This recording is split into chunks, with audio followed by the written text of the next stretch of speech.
I think it's fair to say that the racing game genre has never really been known for their stories.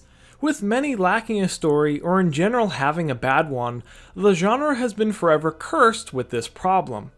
With the announcement of Resistor, an arcade racer that is heavily focusing on its story, it really got me thinking on why this genre struggles with this aspect so much. In this video, I'm going to dive into where these issues started from, how it's been reinforced over the years, and discuss a fundamental problem with characters in this genre. To understand where this all began, we have to go back to the arcades. Before racing games really hit their stride on home consoles, they were popular games in the arcades. Outrun, Cruisin' USA, Daytona, and Thrill Drive were just some of the few games that people loved. Being these were arcade games, they didn't offer a story, you just raced. Once we got more racing games on the consoles in the 90s, they used those same design philosophies. Need for Speed, Ridge Racer, Gran Turismo, Destruction Derby, and more were just racing games with no stories. Players weren't asking for stories, and developers were fine with focusing on the core aspects of these games. This started the idea that racing games don't need stories, which would continue for years to come. During the 2000s, there were some games that started including narratives, with Test Drive 2002, the Toka Race Driver series, and the Need for Speed games after Hot Pursuit 2. However, this was far from the norm, as games like Burnout, Motorstorm, Flatout, Grid, and many others opted out. Also, the stories in racing games started gaining a bad reputation as they had much weaker plot lines and characters compared to other genres. This only helped to show people that even if a racing game had a story, it was just a waste of time from the actual racing. When we reached the 2010s, sim racing started becoming the dominant force in the racing genre as arcade racers fell off considerably in quantity. This is important to bring up as sims only help to reinforce the idea of not having a story. Those games really focused on having an authentic core driving experience, so much so that some sims don't even have a good career mode. This left no room to include a narrative, and pretty much all the players didn't want it regardless. What this has all led to is modern racing games that are really struggling with this aspect. Not only have stories been getting worse with terrible plots and horrible characters, but many are still not including one. Since the notion of racing game stories suck and racing games don't need stories have become so ingrained in our minds, we all just stopped caring. Racing game developers stopped caring about making good stories, and we as players have become almost complacent over the whole issue. I certainly don't want to ignore the ones I have enjoyed in the genre.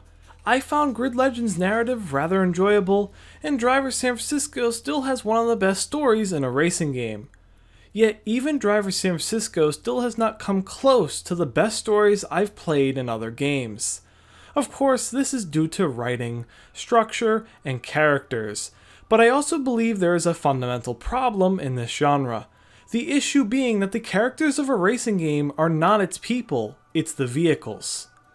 In many games, you get to see the character you're playing as or be in the eyes of that character. You are moving them, making them perform actions, and having them use items. However, this really doesn't apply the same way to racing games. Unless you are in a first-person view that shows a driver's hands and feet, you really aren't seeing the person driving that vehicle.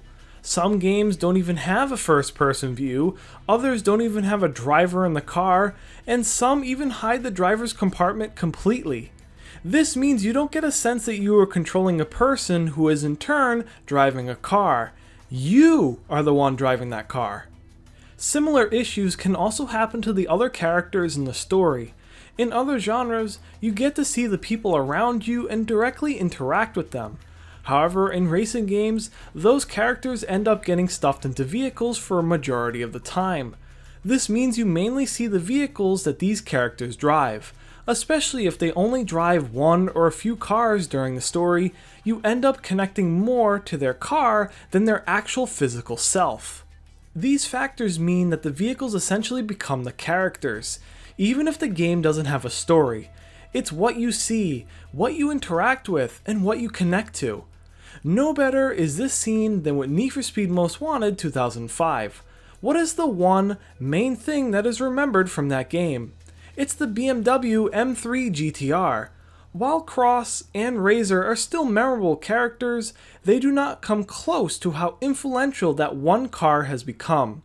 The fact that an object gets more recognition than literal people speaks volumes to this issue. This certainly doesn't mean that non-vehicle characters couldn't work in racing games. The previous ones I mentioned, being Grid Legends and Driver San Francisco, actually do a good job in handling this issue. In Grid Legends, the vehicles you and others drive aren't consistent, meaning there isn't one that becomes that person's car. This means you end up remembering the character for themselves rather than some car that they drive. Plus, the acting is pretty decent, and I like seeing the characters talk and interact on screen.